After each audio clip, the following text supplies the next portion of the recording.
નમસ્કાર વિદ્યાર્થી મિત્રો, એમ્બિશન ગ્રુપ ટ્યુશનમાંથી હું ધર્મેન્દ્ર પટેલ. આજે આપણે ધોરણ 9 ના ડિજિટલ ક્લાસ શરૂ કરી રહ્યા છીએ. હવે ધોરણ 9 માં ધોરણ 10 કરતા મેથ્સ સાયન્સ ઘણું હાર્ડ આવે છે, તેથી તેમાં વધુ મહેનત કરજો અને જે ઓનલાઈન લેક્ચર ચાલી રહ્યા છે એનું રેગ્યુલર પ્રેક્ટિસ કરી તમને એમાં કોઈ પણ પ્રોબ્લેમ હોય તો સાંજે કોલ કરી મને પૂછી અને શીખી લેજો અને રોજનું કામ રોજ કરજો કે જેથી આગળ જતા આપણને પ્રોબ્લેમ ના થાય. ધોરણ 9 ના ઘણા બધા ચેપ્ટર એવા છે કે જે ધોરણ 10 માં પણ કામમાં આવશે. અને બીજું વસ્તુ, જો તમે 11-12 સાયન્સ લેવાના હોય તો એના માટે ધોરણ 9 નું મેથ્સ સાયન્સ આવડવું ખાસ જરૂરી છે. તેથી મહેરબાની કરી ધોરણ 9 ને હલકામાં લેતા નહીં. તમે એમ ના વિચારતા કે લોકડાઉનના કારણે ધોરણ 9 માં આપણે આરામથી પાસ તો થઈ જ જવાના છીએ. મહેનત કરજો અને આપણે આજે ચેપ્ટર શરૂ કરી રહ્યા છીએ. મેથ્સનું ચેપ્ટર નંબર 1 છે સંખ્યા પદ્ધતિ. અહીં સંખ્યા પદ્ધતિમાં વિવિધ પ્રકારની સંખ્યાઓનો વાત થાય છે. આ સંખ્યાઓમાં થોડું ઘણું તમે પ્રાઇમરીમાં શીખી ગયા છો અને એમાં થોડું વધારે ઊંડાણમાં આપણે અભ્યાસ આવશે. સૌથી પહેલા પ્રાકૃતિક સંખ્યાઓ કોને કહેવાય અને તેના ગણને કયા સિમ્બોલ વડે દર્શાવાય? તો પ્રાકૃતિક સંખ્યાઓના ગણને n સિમ્બોલ વડે દર્શાવાય. અને પ્રાકૃતિક સંખ્યાઓ કોને કહેવાય? 1 થી શરૂ થતી સંખ્યા 1, 2, 3, 4, 5, 6 થી અનંત સુધી એને આપણે પ્રાકૃતિક સંખ્યાઓ કહીએ છીએ. પ્રાકૃતિક સંખ્યાઓને ગણતરીની સંખ્યાઓ પણ કહેવામાં આવે છે. પ્રાકૃતિક સંખ્યાઓમાં હું એમ પૂછું કે સૌથી નાનામાં નાની પ્રાકૃતિક સંખ્યા કઈ? તો સૌથી નાનામાં નાની પ્રાકૃતિક સંખ્યા કઈ છે? 1. અને સૌથી મોટામાં મોટી પ્રાકૃતિક સંખ્યા કઈ? તો સૌથી મોટામાં મોટી પ્રાકૃતિક સંખ્યા મળે નહીં, કારણ કે અનંત સુધી છે. હવે પૂર્ણ સંખ્યાઓની વાત કરીએ. પૂર્ણ સંખ્યાઓને W સંજ્ઞા વડે દર્શાવવામાં આવે છે.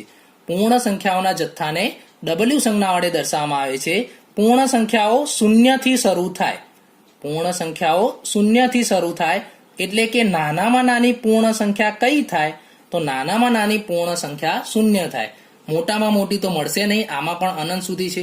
હવે એમ પ્રશ્ન પૂછું કે કઈ સંખ્યા એ પૂર્ણ સંખ્યા છે પરંતુ પ્રાકૃતિક સંખ્યા નથી? તો 0 તમે જોઈ શકો છો કે 0 પૂર્ણ સંખ્યામાં આવે છે પરંતુ પ્રાકૃતિક સંખ્યામાં આવતી નથી. હવે હું તમને એમ પૂછું કે શું બધી જ પ્રાકૃતિક સંખ્યાઓ પૂર્ણ સંખ્યામાં આવે છે? તો હા, જોઈ શકો છો કે બધી પ્રાકૃતિક સંખ્યા પૂર્ણ સંખ્યામાં આવે છે. આ ક્રમમાં ગણ એવી રીતના જ ગોઠવેલા છે કે ઉપરની જે સંખ્યાઓ છે એ બધી જ નીચેની સંખ્યામાં આવે, પરંતુ નીચેની સંખ્યા ઉપરની સંખ્યામાં નહીં આવે. એટલે આપણે આ ક્રમમાં યાદ રાખવાનું છે. પૂર્ણાંક સંખ્યાઓના જથ્થાને Z સંજ્ઞા વડે દર્શાવવામાં આવે છે. પૂર્ણાંક સંખ્યાઓ એટલે ધન પૂર્ણાંક, ઋણ પૂર્ણાંક અને શૂન્ય. ધન પૂર્ણાંક, શૂન્ય અને ઋણ પૂર્ણાંક, આ બધા પૂર્ણાંક સંખ્યાઓને આપણે Z સંજ્ઞા વડે દર્શાવીએ છીએ. હવે સમય સંખ્યાઓ. સમય સંખ્યા કોને કહીશું? તો સમય સંખ્યાને આવી રીતના આપણે ગણ સ્વરૂપે નથી લખી શકતા, પરંતુ એની વ્યાખ્યા આપણે એવી રીતે લખીએ છીએ કે જે સંખ્યાને P/Q સ્વરૂપે દર્શાવી શકાય. મતલબ કે અપૂર્ણાંક સંખ્યા, જે સંખ્યાને P/Q સ્વરૂપે દર્શાવી શકાય. જ્યાં તમને એમ થશે કે P એટલે શું લઈશું અને Q એટલે શું લઈશું? તો જ્યાં P એટલે ઉપરની સંખ્યા તરીકે તમે ધન, ઋણ કે શૂન્ય કંઈ પણ લઈ શકો છો. મતલબ કે ઉપરની સંખ્યા તરીકે તમે Z માંથી લઈ શકો છો. P શેમાંથી લઈ શકાય? તો P એ Z માંથી કોઈ પણ લઈ શકાય. જ્યારે Q નીચે હંમેશા ધન પૂર્ણાંક જ આવે, એટલે કે નીચેનો છેદ Q છે એ તમારે કમ્પલસરી n માંથી લેવો પડે. ધારો કે હું -2/3 લખું તો આ સંખ્યા સમય સંખ્યા કહેવાય, કારણ કે ઉપર ઋણ પૂર્ણાંક છે, નીચે ધન પૂર્ણાંક છે. શૂન્ય પણ સમય સંખ્યા કહી શકાય. છેદમાં કશું ના લખ્યું હોય તો આપણે 1 લખી શકીએ. જેમ કે 3 છે તો એના છેદમાં કંઈ નથી તો આપણે 1 લખી શકીએ. એટલે આ બધી, ધારો કે 3/5 લખું તો આ સમય સંખ્યા કહી શકાય. ટૂંકમાં પ્રાકૃતિક, પૂર્ણ અને પૂર્ણાંક આ બધી જ સંખ્યાઓને આપણે સમય સંખ્યા કહી શકીએ. તમે વિચારી શકો છો કે ધારો કે 3 છે તો 3 ને સમય સંખ્યા કહી શકાય કે નહીં? તો એના છેદમાં કંઈ જ નથી, તો કંઈ ના હોય તો આપણે 1 લખી શકીએ છીએ. એટલે કે પ્રાકૃતિક, પૂર્ણ અને પૂર્ણાંક બધી સંખ્યાને સમય સંખ્યા કહી શકાય. હવે આપણે વાસ્તવિક સંખ્યાઓની વાત કરીએ. હા, સમય સંખ્યાઓના જથ્થાને Q સંજ્ઞા વડે દર્શાવવામાં આવે છે. હવે આપણે વાસ્તવિક સંખ્યાઓની વાત કરીએ. વાસ્તવિક સંખ્યાઓના જથ્થાને R વડે દર્શાવવામાં આવે છે. વાસ્તવિક સંખ્યાઓમાં સમય સંખ્યા અને અસમય સંખ્યાનો સમાવેશ થાય. સમય સંખ્યા અને અસમય સંખ્યાનો સમાવેશ થાય. એટલે કે સમય વત્તા અસમય સંખ્યા બંને ભેગી મળી અને વાસ્તવિક સંખ્યા બનાવે. વાસ્તવિક સંખ્યામાં ઉપરની બધી જ સંખ્યા તો આવશે જ, કારણ કે સમય સંખ્યા એટલે આ બધી સંખ્યા સમય સંખ્યા છે, પ્લસ અસમય સંખ્યા આવશે. હવે વિદ્યાર્થી મિત્રો, તમને એવો પ્રશ્ન થશે કે સર, અસમય સંખ્યા એટલે શું? તે વસ્તુ હું તમને હવે સમજાવું છું. પરંતુ એ ધ્યાન રાખજો કે વાસ્તવિક સંખ્યાઓમાં બધી જ સંખ્યાઓ આવી જાય. એટલે કે વાસ્તવિક સંખ્યાઓ સૌથી મોટામાં મોટી સંખ્યાનો ગણ કહી શકાય. હવે આપણે વાસ્તવિક સંખ્યાઓનું વર્ગીકરણ સમજી કરીએ કે વાસ્તવિક સંખ્યાઓ ના આપણે બે ભાગ પાડ્યા. વાસ્તવિક સંખ્યાના બે ભાગ પાડ્યા. એક છે સમય સંખ્યા અને બીજી છે અસમય સંખ્યા. સમય સંખ્યા એટલે કે જેને p ભાગ્યા q સ્વરૂપે દર્શાવી શકાય. અસમય સંખ્યા એટલે કે જેને p ભાગ્યા q સ્વરૂપે દર્શાવી શકાય નહીં.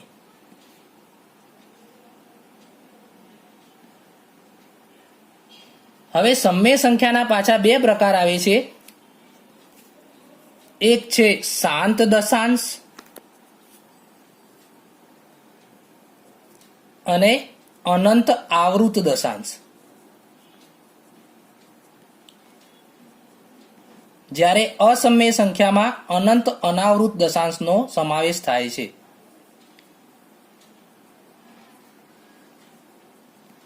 એટલે કે વાસ્તવિક સંખ્યાના બે પ્રકાર પડ્યા, સમય અને અસમય.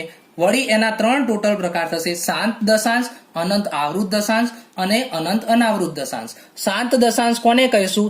તો જે દશાંશના પોઈન્ટ પછીના સંખ્યા આપણે ગણી શકીએ, એટલે કે શાંત થઈ જાય છે, અનંત સુધી ચાલુ રહેતા નથી. જેમ કે અહીં પોઈન્ટ પછી કેટલા આંકડા છે તમે ગણી શકો છો, તો એને શાંત દશાંશ કહેવાય. કે ભાઈ અહીંયા પોઈન્ટ પછી કેટલા આંકડા છે? એક આંકડો, એટલે એ શાંત દશાંશ કહી શકાય.